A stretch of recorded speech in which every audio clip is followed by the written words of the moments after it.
Video games can be a tremendously personal experience. While protagonists in games are often very well-developed characters, they also have to leave some room for you to feel as though you're occupying them. They have to be your avatar within the world. There has to be something relatable, something human, something that you can tap into. But it's not all that. Some of it is you projecting yourself into that situation. Hi folks, it's Falcon, and today on gameranx we ask the question, does your personality affect the character you play as in video games?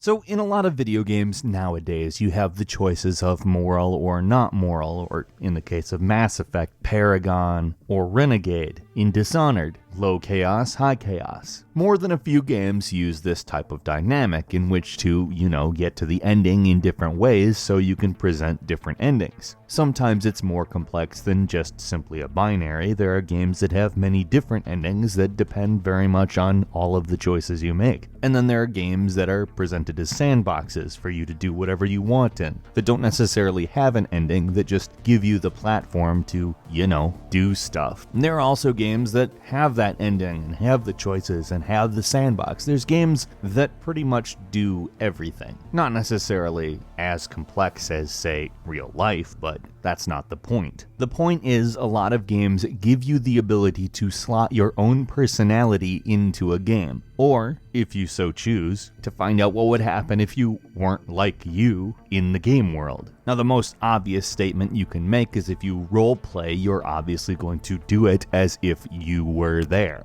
I can't say it's what I'd have picked for you, but if that's your name, that's your name.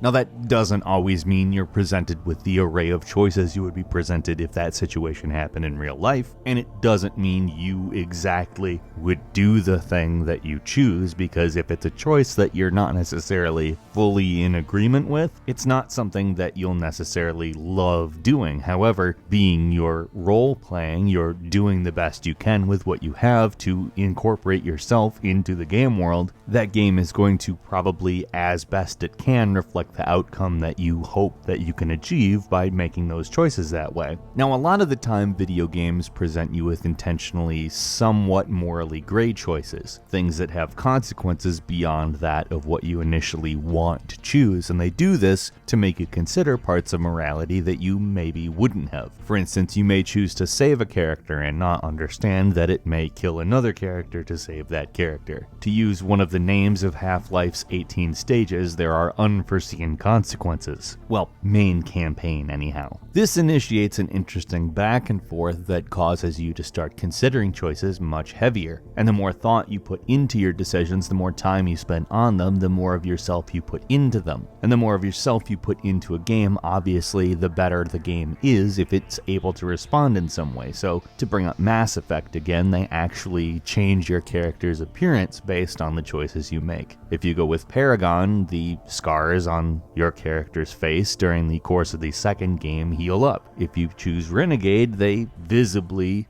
get worse and you start looking like a friggin' Electro Sith. Now, keeping in mind, this isn't every single game. This is stuff that requires thought on the part of the developers and detail and programming and design and all of those things. But the best planned and executed games, I think, are definitely affected by your personality. In a game like Dishonored, you're able to either avoid conflict and not kill people, or kill people, which is inherently conflict. That choice between stealth, not stealth, violence, non-violence, etc., gives you a good place to insert your own personality and feel as though you are making these choices as you. But it's also a good platform to explore what would happen if you didn't act like you, if you weren't you. You can say to yourself, what if I was a violent person? What are the consequences for being violent here? Because sometimes, well, games intentionally make the bad choice into the good choice. Things work out well for you, at least, and even though that may be a selfish goal to attempt to fulfill, sometimes real life is like that. Sometimes this is meant to illustrate the fact that choices are much more difficult and nuanced than people want to believe, that not everything is exactly a binary, an on-off, yes-no type situation.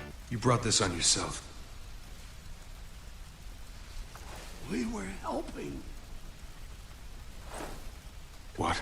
Sometimes your choices are like a fader. You can have a little light in the room, just enough to set the mood. Oh yeah. Except usually on a morality wheel, when you're making choices, it's not to set the mood, it's whether or not you kill something. Which then brings in the inevitable question, how much can a video game affect your personality? If you can affect the game, can the game affect you? Through the decades, mainstream media has, frankly, done its fair share in scapegoating video games for violence in the real world. To be fair to the media, it's not as bad as it used to be. It seems more people seem to be able to understand the difference between fantasy and reality, at least when talking about, video games. Maybe not everything, but video games, oddly enough, where you live in a fantasy world, people seem to be able to understand that that's a fantasy world now, so I don't know, you got me. There's still obviously news that is not fair to video games, but that's the inherent thing to take away from it. It's not being fair to video games. Now, what I'm saying here is not a video game does not have the capability to influence you. There's no such thing as a form of media that cannot influence you in any way, shape, or form. Narrative influences you. Viewpoint influences you. Perspective influences you, and these things are all present in a video game. But the thing that this does is simply make you question your personal worldview. When you encounter narrative that is counter to what you believe, you don't just automatically believe it all of a sudden. Hey, I heard this, so it's real, that's how things are, ha ha ha, gotta kill everyone now. Most of us understand that the majority of war games are, well, anti-war. The point of them is explicitly that war is bad, though at the same time, a lot of the time, this isn't necessarily super present in the game design, just the narrative. The game design can be quite violent and not even give you the choice to understand that this is bad. It may force you to participate, but in its own way, that's kind of a commentary on war itself as well. In every single one of the world wars, soldiers were drafted. They had no choice but to participate, and when you participate, you're following orders. You're not doing things of your own volition unless you have to make quick choices within the framework of the orders you're given. So while a game might have a message and something that it's trying to say to you, something that it may consider important and something that may actually be important to say, it doesn't have control over you because you have control over it. One of the most important aspects of game design is player agency. If a player doesn't feel as though they have a legitimate effect on what is going on in the game, then they don't really feel like there's a lot of point of playing it. Your personality has to affect the character you play in the game, whether that means reflecting your personality or expressing the opposite of your personality just for experimentation's sake. It has to reflect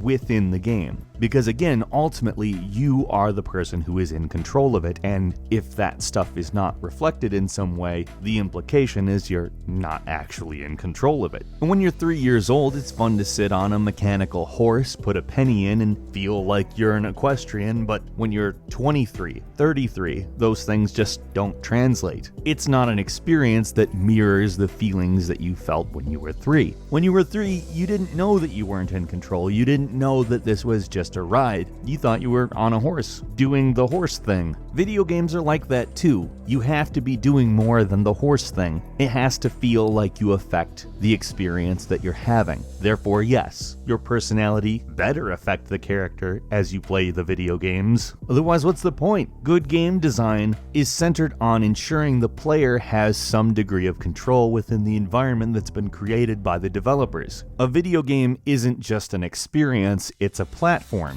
On some level, a video game is a means for you to express yourself in. And that doesn't always mean directly, it can mean satirically. You can make glitch videos like we've done on this channel before. They're funny and fun and reflect how we were feeling at the time about the game, or indeed about the state of games as a whole, or about the world. I'm not saying our glitch videos are that deep. How do you play games? Do you try to mirror your own personality within the world that's presented to you, or do you like to just cause chaos because you're nothing like that in real life and just want to see what happens? Leave us a comment, and if you enjoyed this video, please click like. If you're not subscribed, now would be a really good time to do so. We upload brand new videos every day of the week, and the best way to see them first is, of course, a subscription. As always, we thank you very much for watching this video. I'm Falcon. You can follow me on Twitter @FalconTheHero, and we'll see you next time right here on gameranx.